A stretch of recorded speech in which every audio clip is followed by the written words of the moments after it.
Buddy, welcome to this video. Today I will show you how to disable your Binance account easy and quick. So let's do it. You just have to come and open your Binance like this, and then you will find this list here.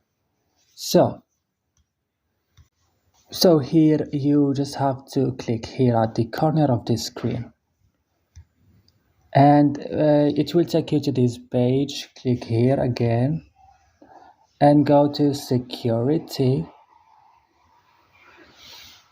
and here on your security just scroll down this list. As you see, go to manage account, click disable account, and click disable account again, and click OK, and then you are done and you are disabled your account on Binance. So that's all. Don't forget to like and subscribe in our channel.